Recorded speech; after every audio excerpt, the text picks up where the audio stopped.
be sure to make it a county or a destination-wide plan and not just a CVB plan. Because, like I said, even I at the beginning was somewhat uncertain of what we were about to get ourselves involved in, and I easily could have tried to steer it back into the direction of being a CVB-only plan. But I think the comprehensive level of the things that will be talked about in the final report, there have to be more organizations involved than just the CVB. Today's show is brought to you by a great partner of ours named Connect Travel. Connect Travel puts on the premier trade shows and conventions in the destination marketing industry. Coming up in February is the Marketing Leadership Summit, and that's February 19th through the 21st in Kissimmee, Florida. We're really excited about that event. It has a unique format that we'll talk about a little bit later in the show. So go to connecttravel.com if you want more information. We hope to see you there. Hello, everyone, and welcome again to another episode of the Destination Marketing Podcast. I'm your host, Adam Stoker. We're excited to have you with us today, kicking off 2020 with a bang with some great guests. And, last week we were able to have you guys kind of hear a little bit about cultural heritage tourism, and Stephanie was a great guest for us. And this week, we're kind of going a different direction, just another component of destination marketing. I feel like the more we do, the more we find of opportunities to educate and collaborate on destination marketing. So excited to have you with us today. We have Jonathan Fries. He is from the Raleigh, North Carolina Convention and Visitors Bureau. And Jonathan, welcome to the show. Thanks for having me. Oh, we're excited to have you today. When we were talking before, I realized that this was going to be a great topic for the show today. But before we give it away of what we're going to share with everyone, we always have these icebreakers of how we kind of want to ask you a couple of questions, get you going, and then we'll dive into the important stuff. Well, it's all important, but we'll start with you. So tell me a little bit about what your dream destination is, Jonathan. If you could go anywhere in the world, where would it be? Yeah, I've always, and I haven't ever really done any serious research about this, but I'm going to have to at some point here, and before I get too old to take this kind of trip. But I've always wanted to get to some of the islands in the South Pacific, kind of in that Polynesia sort of area. I don't know why that got stuck in my head many years ago. Perhaps it was from the musical South Pacific, but at any rate, I've always wanted to investigate that a little bit more. And like I said, I really probably should act sooner rather than later before I feel like I can't possibly make such a long trip. Yeah, that's one of the few international places that I've actually been. And I've probably talked about it too much here on the show, but it's our favorite place ever. My wife and I went to Fiji.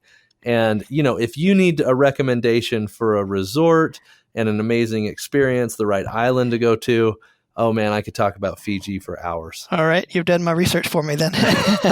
Yeah, exactly. Yep. I'll send you to the right place. So maybe we'll talk when the show's over, and I'll actually, no, why not give them a shout out? It's Matangi Island Resort in Fiji. There's 13 little huts on the island, and it's 5-star dining for breakfast, lunch, and dinner. Hilarious. Like all the people at the resort are so fun and fun to joke around with and have a good time. And we just became such good friends with everybody by the time we left. It was wonderful. All right. I'll look into that after the show's over. Okay. I like it. Well, tell me, okay, let's talk about where you've been. Your favorite place you've ever been. Ever been. I would say, I would say it's probably Athens, and I'm particularly interested in the ancient part of Athens, like the Agora. I found that to be a really cool place to just kind of picture yourself and put yourself back in time and think about the fact that Socrates and some of the other great thinkers of the world had walked in these same places and on these same paving stones, and were there in front of the Acropolis and so on. So, I think that's probably my favorite place that I have been. You know what? I love that. Europe hasn't really appealed to me a whole lot over the years, but Greece just seems like a really unique place within Europe. And I think that's a really, really cool place to go. I've never been there, but I've seen a lot of the pictures and everything. Tell me kind of what your favorite part of Athens was. Well, of course, you have to see the Acropolis and the Parthenon and all that sort of thing. But I would say I probably spent the most time in the National Museum because and I could have spent much longer in there. It's just, I think at one point I just was running through one of the floors just to truly try to get it all in before they Yeah. closed. I've just always been fascinated by ancient history, and particularly the Greeks and the Romans. And so, yeah, that was a memorable trip. I'd like to get back there one day as well. Okay. Okay, great. Well, Athens, Greece, one more for the bucket list for me here. It's, the problem with asking these questions on every show is my bucket list has gotten about 5 lifetimes long. So now I don't know what to do with it. Well, Jonathan, tell me a little bit about your background and kind of what path led you to where you are today. Yeah, I grew up in North Carolina, and I really have been fortunate to stay in North Carolina throughout my life up until now. I may get out one day outside the state, but grew up outside of Charlotte in a small town, and I went to a small liberal arts college in North Carolina, and I studied a lot. Well, I have a lot of different interests, but I ended up doing a double major in psychology and classics. So here you get into the Greek and the Roman side there, but but I learned a lot in classics about writing, and it sort of set me up, I think, to ultimately to get into a career in communications. And then destination marketing kind of came along. I think you probably have heard a lot of destination marketers say that it wasn't necessarily what they expected they would do, but they Yeah, kind of I actually love hearing the story. So, like you said, it kind of came along. How did it come along? I knew that from my experiences in classics, I knew that I was a good writer, and I wanted to get involved in writing, and I figured that was a good way to make some money and get into some kind of industry, but in the specialty of communications. And I just wasn't sure where I was going to end up. And so I found a listing for what was called the Durham CVB at that time, is now called Discover Durham, pretty much right out of college. And so it was an entry-level position, but I really got fascinated by the business and just all the different. Like I said, I've always had an interest in all sorts of disciplines, and I found this was a way to combine all of that knowledge that I had gained over the years, skills that I had learned, and really help promote a destination, because you have to know a little bit about map making, and you have to know a little bit about the history of the area, and a little bit about the the culture and the restaurants and the food scene and even the residential neighborhoods to some degree. So it really kind of combined a lot of interests that I had into one, interesting career. And so it's continued to be interesting to me for almost 20 years now. Yeah, and you said you started out as kind of an entry-level writer. How did you move into your role today, and what is that role? Right. Well, today I am Director of Marketing and Communications at Visit Raleigh. And so I was there in Durham, North Carolina, just on the other side of our region for just a little over 7 years. And I had a great opportunity to move up in the organization through several different levels. And when I left there, I was actually the Director of Brand Management and Marketing Research. But I felt like I wanted to kind of get back into true marketing beyond the research and analytics side, and beyond some of the brand management for CVBs at that time was still in its infancy, I would say, because that was in the mid 2000s. So I saw this opening in Raleigh, and I had the great opportunity, and I'm very pleased to be here now for just a little over 11 years in the marketing and communications role. Yeah, Jonathan, I've lived all over the country, and one of the places that I lived was in North Carolina, in Greensboro, not too far from where you're at there in Raleigh. And I got to tell you, it is one of the most beautiful places that I have ever been. And I know that almost across the whole state has that same beauty. It must be nice to be marketing something that is so easily marketable, right? It's true. I mean, really both Durham and Raleigh, we are always on a list of accolades, and there's always just this sort of sense that this is an up and coming part of the country. From a variety of different sources. And so it's been a fun place to because like you say, we don't really have to convince people that they should check it out. We just have to convince them to actually plan the trip and make the visit. That's right. Okay, well, I actually like one of the things you said. You said it's an up and coming area, and that dovetails nice into the topic that I really want to discuss with you here today, and that's that you guys just completed a tourism master plan. Tell me why you created that plan, and I know it kind of relates to the fact that you are an up-and-coming destination, but tell me about that process, and what is a tourism master plan? Sure. Well, I feel like the tourism master plan is really the zeitgeist that is on the cutting edge of CVB industry. At the moment, it's really what I think destination organizations across the country are starting to look at as a way to kind of take a step back and holistically evaluate where they're at as a destination. And some will find that they have a lot of work to do to be sustainable and have the right kind of growth. And others will find that that they're really on a good path, but they just need some tweaks here and there and things like that. We had kind of come to the end of the Destination Next assessment that Destinations International has spent a lot of time on over the past few years, when they had a self-assessment tool, and we ran that with ourselves, and we ran that with our staff as well as our community. And when we kind of came to the end of that sort of phase one of Destination Next, we realized that we were in the quadrant of being a trailblazer destination organization, but we were just right over the edge into that quadrant. So we weren't, extremely high on either of the variables that that study looked at. And so one of the key findings then at that point was how do we get to where we need to be? And two things: we needed to work on advocacy in the local community a bit more, and then we needed to consider doing a destination strategic plan or tourism master plan. And so at that point, that was right about early part of 2017, we tried to find a way to carve out the budget and the resources and the time really to start this project of a master planning process.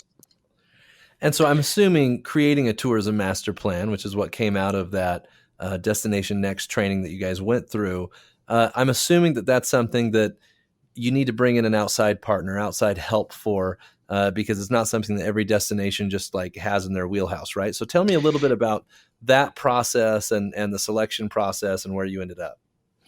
That's right. We had strategic plans before, and so we had 3-year plans or 5-year plans. And I must admit too, I think our staff, and including myself, didn't fully comprehend at the very, very beginning how comprehensive that a tourism master plan, what the definition of it, really was. But we quickly learned as we looked at what our peers had started doing and worked on a request for proposals from consultants that potentially could help us. So it turned out to be, when we figured out kind of where we wanted to take it, that it was going to be at least a year-long project, and so in our case, it actually turned out to be a 13-month project. Okay. But we put together a request for proposals. We did some research into what types of consultants could help us, because we knew that we even didn't have the manpower on our staff to completely do it ourselves, that we were going to need some external help.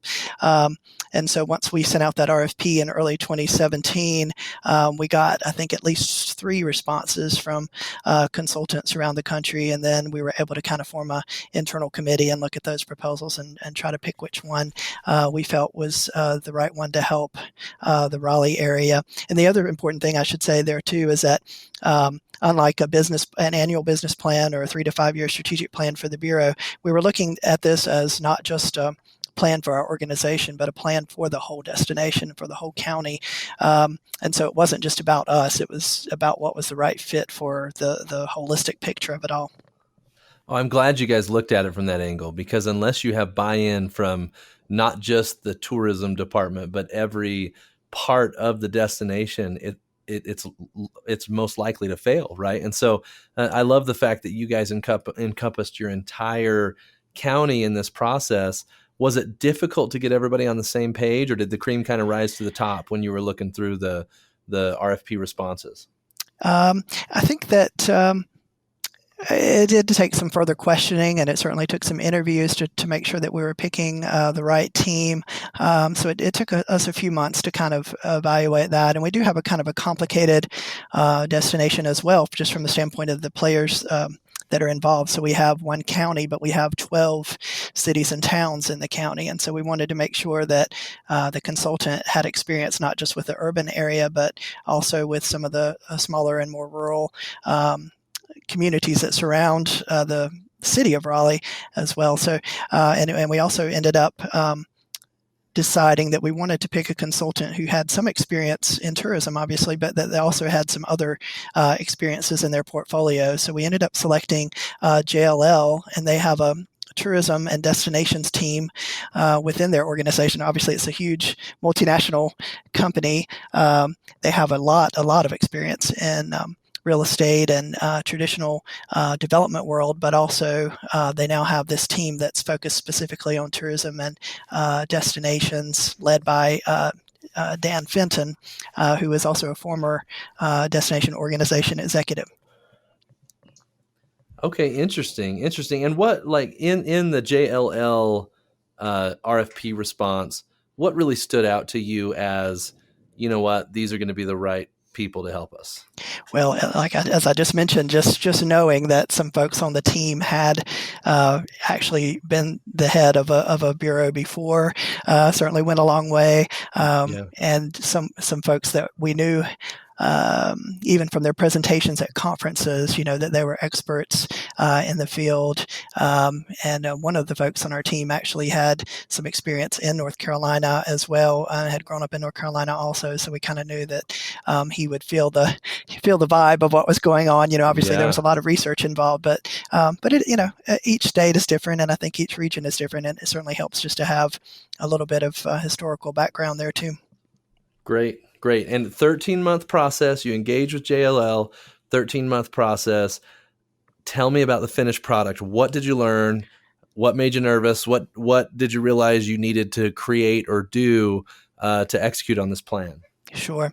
So it is a 10-year plan, and so it started in 2019, and now it runs through 2028. Just that, can kind of boggle the mind just a little bit, because if you've only had 3 and 5 year plans before, you're not necessarily even ready to think about the future in 2028. If you're afraid of commitment, a 10-year plan is a scary thing, right? It is. I mean, it's just something that most bureaus have not committed to before. Yeah, it's absolutely true. Yeah. And so part of this process across the 13 months was that they looked at 2,000 of our assets or amenities. They kind of re-inventoried all of the potential assets that could be used in tourism promotion and evaluated them. The finished product, as you mentioned, ended up being 159 pages.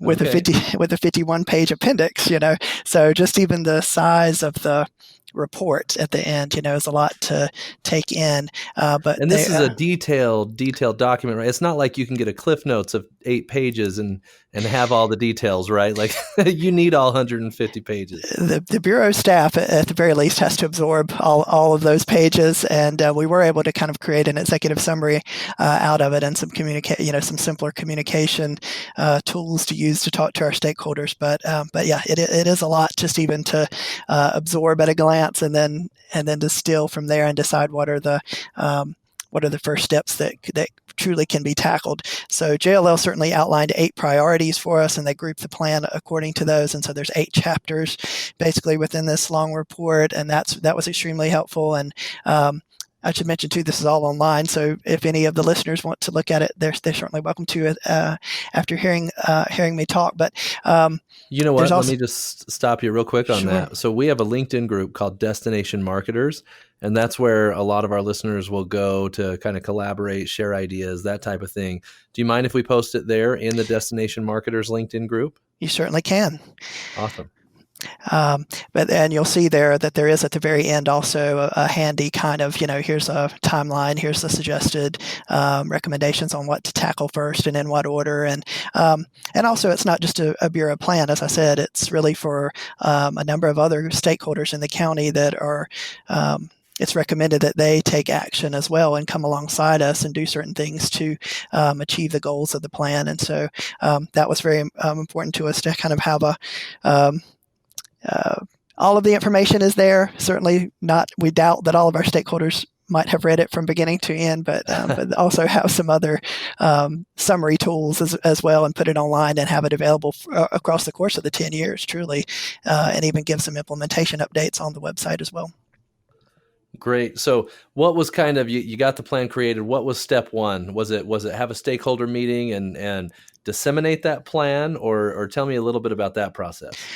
One of the cool things that I feel like we did that could work well for other organizations is we were able to start and end the 13-month project at such a place where it was bookended by our annual meetings. And so as a destination organization, we have an annual meeting for our local partners every year. It happens to be in August in our case. And so we were able to publicly kick off the project in August of 2017 and then conclude it in August of 2018 and share the vision and then share the results.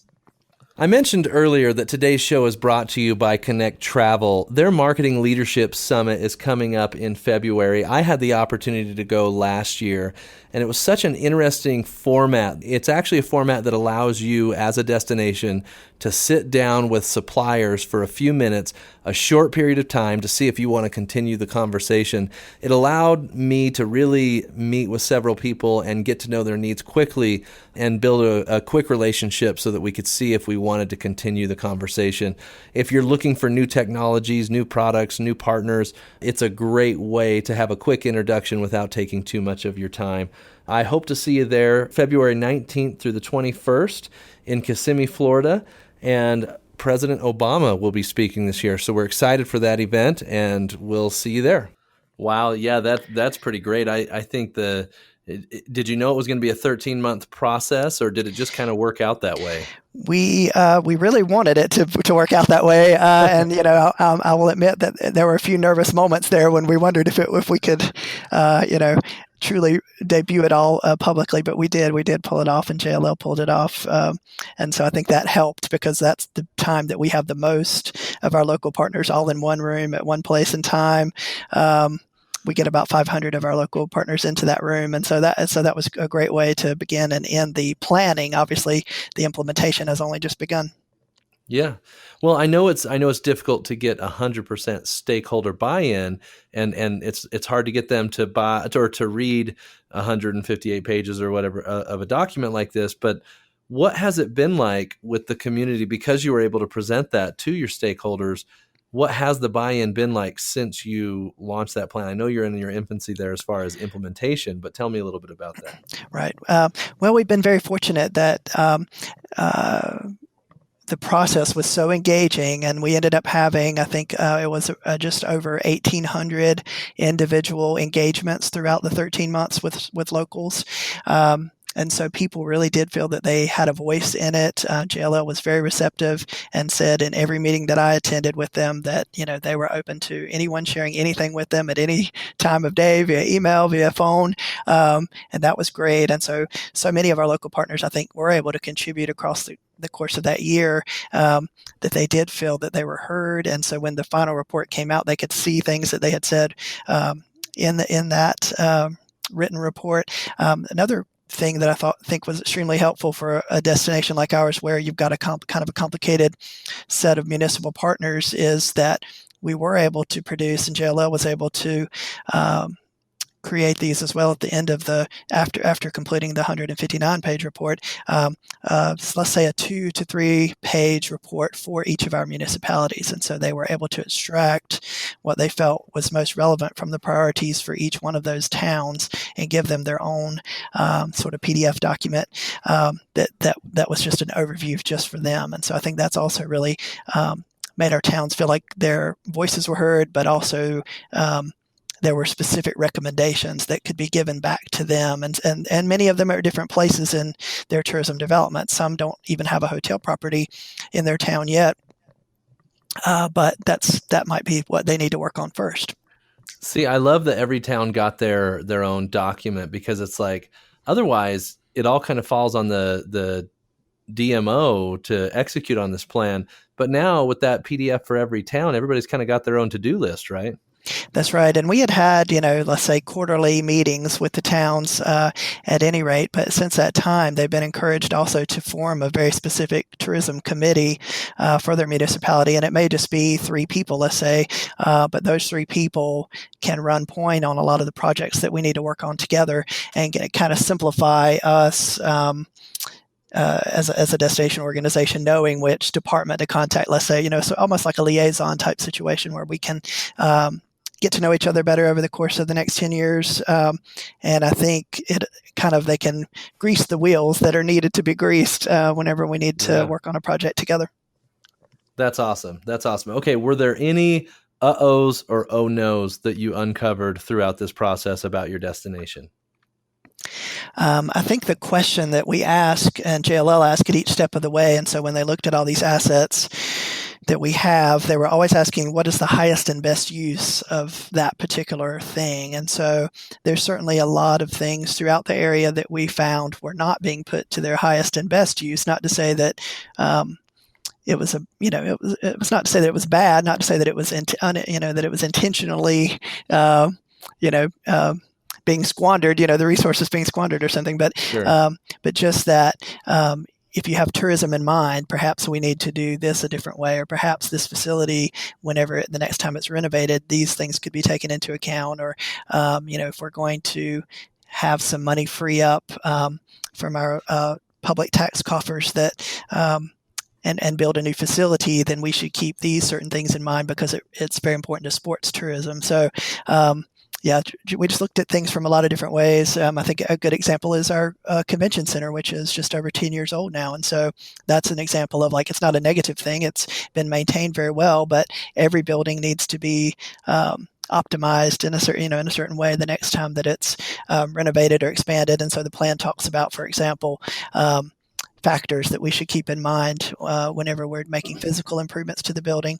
It also talks about some ways that our sales team can sell the building and attract certain kinds of business that will fill it in an optimal way. That's really good. I think about the convention center example, and it's like, you know what? When that thing was built 10 years ago, it was built for a different target audience or persona than the convention center will be when it's updated, right? And so having those factors in mind as you go to update or remodel something like a convention center, that's the point of this tourism master plan, right? It's let's not all just do it on our own, but we're all buying into the same master strategy or plan, right? That's exactly right. And planners, I should say that too. All of the feedback wasn't just local. Planners were certainly one of the audiences that were consulted in the research phase of the process, and they told us, kind of their most recent feelings about Raleigh, whether they had. Many of the ones that were surveyed had been here within the course of the last 10 years. And so, yeah, to your point, exactly, the tourism master planning process can take into account a lot of the local stakeholder needs, but it can also take the consultant's expertise in kind of what the market wants and what is happening on a national level and kind of translate that down to the destination level as well. Okay. How about the idea that this master plan is accurate, right? Because I think there's a lot of different research that could possibly be debunked, or it's like, hey, this was the methodology here was a problem or whatever. Somebody always wants to push back when you roll out an initiative like this. So tell me how you were able to monitor and be aware of the accuracy of this plan. Sure.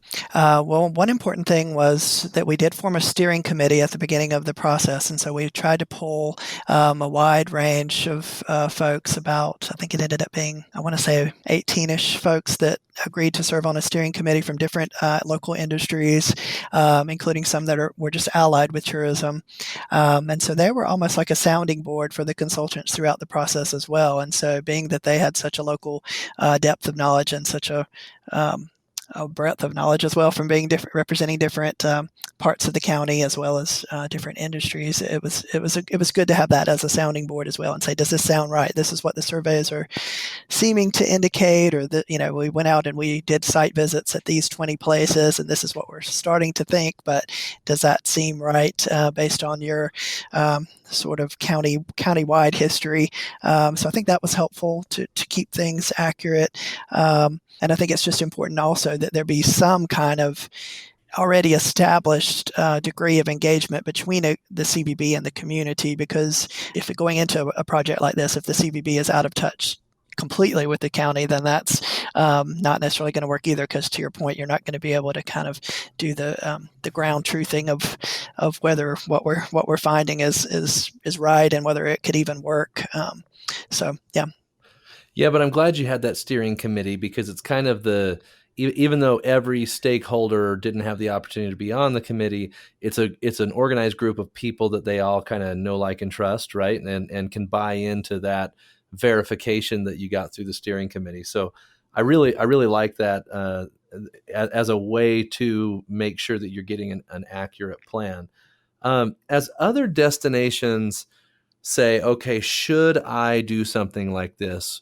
What do they need to be aware of? Maybe the amount of work that it's going to take, or the types of stakeholder buy-in that they're going to need, or what should people be considering as they say, okay, does my destination need a tourism master plan? Sure. I think we touched on one already, which is be sure to make it a county or a destination-wide plan and not just a CVB plan. Because, like I said, even I at the beginning was somewhat uncertain of what we were about to get ourselves involved in, and I easily could have tried to steer it back into the direction of being a CVB-only plan. But I think the comprehensive level of the things that will be talked about in the final report, there have to be more organizations involved than just the CVB. I would also talk with some others, listen to some podcasts like this, or listen to some presentations like this, and only this one, Jonathan. Great. Just kidding. Talk with some others about that peers in the industry that might have gone through something like this, and just be sure that you also are aware of the time and the commitment that it's going to take to do. Because a 13-month project is not an easy thing to tackle, because we know that bureaus are always maxed out for time. They always feel they don't have enough resources, and so make sure that you are fully aware of what you're about to get into whenever you embark on this kind of project. And then I think the last thing that occurs to me is that we have a tendency to forget the small details, which are not small to the bureau staff that have to work on them. Things like the IT department, and do we have the systems, the information systems in place that can actually handle some of the recommendations that come out of the tourism master plan? Do we have the right CRM database that can do the right analytics and reporting that we're going to need? Maybe our analytics that we've used for the past 10 years are not what's going to carry us into the future and be able to give us the type of insights that we need to actually accomplish the goals in the plan. Right. So that can be overlooked unless you really go into the project and with that in mind. And at each step of the way, you're thinking like, oh, okay, how much are we going to really need to set aside of our staff time and resources in the future to just be able to track the information that's now going to come at us in new ways when we get to the end of this planning process. That's great. And just for clarification purposes, there are some other great podcasts in the industry. In fact, I've got Bill Geist on our scheduled guests coming through, and he's got a great podcast in the industry. So I definitely tongue in cheek when I say only ours. Okay, Jonathan, budget. Let's talk budget. I'm not asking you what did Raleigh spend, but give me kind of a range of what a destination probably is looking at as they evaluate doing a tourism master plan. Sure. I would say at least six figures, but depending on the size of the destination, and maybe I'm wrong if it's a very small destination, but I would say if it's a size of destination of Raleigh or larger, then I would say maybe even up to $300,000 to $400,000 is not unreasonable. Maybe $500,000 is not unreasonable for a destination even larger than Raleigh. So it's not a small undertaking. We were able to also, because of that 13-month project plan, we were able to kind of split ours across two fiscal years as well, which was helpful in terms of the payment. Yeah, I'm really glad you share the budget information with us, because to take on a project like this, you better feel pretty confident about your ability to get everybody on the same page, because the worst thing you can do, and I've seen destinations do things like this, is spend the money, get the information, and then at the end, nobody's prepared to action on it, right? So the commitment, not only because of the amount of work, but the amount of budget and really kind of sacred tax revenue that's going into that, I think it's critical to make sure that you're confident you're going to be able to get buy-in from your stakeholders to execute on a project like this. That's right. Yeah. And I think also be able to set sort of a visionary goal for yourself at the beginning too. Like in our case, we felt that we wanted to reach 21.7 million visitors by 2028. So we kind of had set that out as a vision at the beginning of the project. When we started the project, we were about 15 million. And so we looked into our numbers and we tried to think of what is what's attainable for the destination, but also what's not going to tax the destination too heavily in terms of those types of visitation numbers. But I think that's also helpful at the beginning, and then that also causes your stakeholders to say, okay, here's a very tangible reason why we're going to spend this money, because it is very important that we smartly execute over the next 10 years if we really want to be the type of healthy destination that we picture ourselves as. Yep, I love that. Here's where we want to go. And if all of you want to reap in the benefits and success that comes along with this, achieving this goal, then guess what? The Tourism Master Plan is our roadmap to get there, and we need all of your help. I think that's really good. I'm just going to say my piece here on a tourism master plan. One thing that I've seen, even here in the agency as we work with destinations, is it's difficult if you're kind of in the day-to-day to take a step back and look at things holistically and to say, okay, yes, I'm writing this piece of content, or yes, I'm running this digital campaign, but what's our North Star that we're all working towards, right? And I love that a tourism master plan, not on an individual basis, but for the entire destination, everybody gets the opportunity to see the holistic plan and roadmap, and then everybody knows what they're working towards, right? Yeah, that's exactly right. And one of the things that we've done at the end of our planning process, or the first thing that we did in terms of setting out what our staff needed to do, was start to translate it into our annual business plan. So, of course, we still have those plans in place, but now we are able to take that annual plan and truly relate it back to what the overall 10-year plan says that we should be accomplishing in that time frame. I love it. Okay.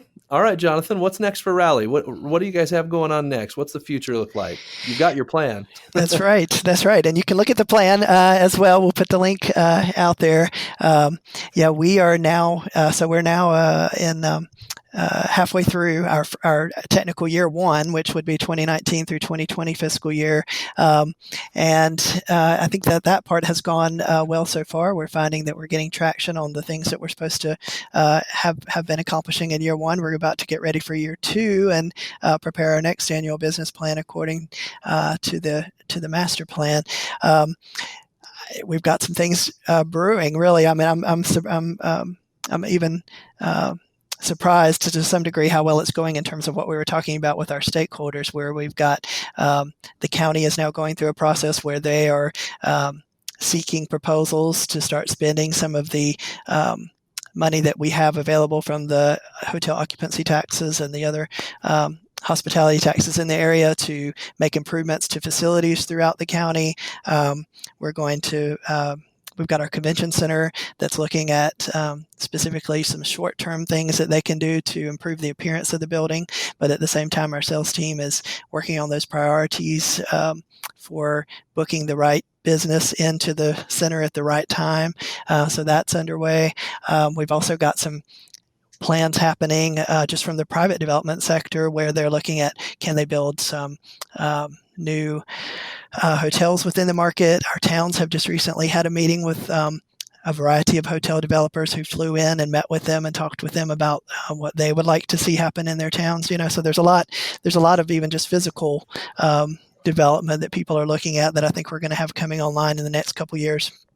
Sounds like an exciting place to be. It is. Great. Is there anything, Jonathan, that I haven't asked you that you feel like would benefit our audience? Maybe a bit or piece of your experience that you could share with everybody that you wish you knew back when you started, or something like that? Sure. I think, and we touched on this just a moment ago to some extent, but I think also start well in advance of the project kickoff, talking with your staff at the destination organization just about the concept of change. And it may be difficult for folks at all levels of the organization to truly grasp what's about to happen. But I think the more we talk about it up front and just talk about just in general the philosophy of change and how leadership and management would like to see us achieve the vision that's attached to the planning process, that we're about to truly have a totally comprehensive outside view of everything that's happening in the county from a tourism standpoint, and just getting ourselves ready for that. Nobody likes to be surprised by negative information, or or we could say, here's the opportunity. It's not a challenge; it's an opportunity. But if you get what I'm saying, Yep. you have to go in, if you're going to, as you said yourself a moment ago, if you are going to spend this kind of money and go into such a in-depth planning procedure, you've got to be mentally prepared to feel good about the change that's going to have to take place. And that could be anything, like I say, from the way that IT is deploying software for the Bureau staff to use, all the way up to, talking with your elected officials about the changes that may have to happen into some policies, or to the way that we're spending our tax dollars that go to capital projects and so on. Great advice. Great advice. Well, Jonathan, this has been fun. Yes. Thanks again for having me. Yeah, thanks so much for coming on the show. I think this is a topic that I don't think gets discussed as openly as we have today in a lot of cases. And I appreciate you being willing to be a little bit vulnerable and share the process that you went through with the destination for this tourism master plan. I think it's going to benefit a lot of our listeners. Reminder to everybody who's listening, for us to continue to grow as a podcast and grow our listener base. And we're so excited because we're going to hit 10,000 downloads sometime in the next week. And it's kind of spiraled beyond anything we ever expected when we first started the show. So thank you to everybody for listening and continuing to listen and subscribing. We'd love to have anybody who's enjoying the show. Please leave us a rating and a review. That helps us continue to climb up and have more destinations benefit from the wisdom from guests like Jonathan gave us here today. So thanks, everybody, and we'll talk to you next week.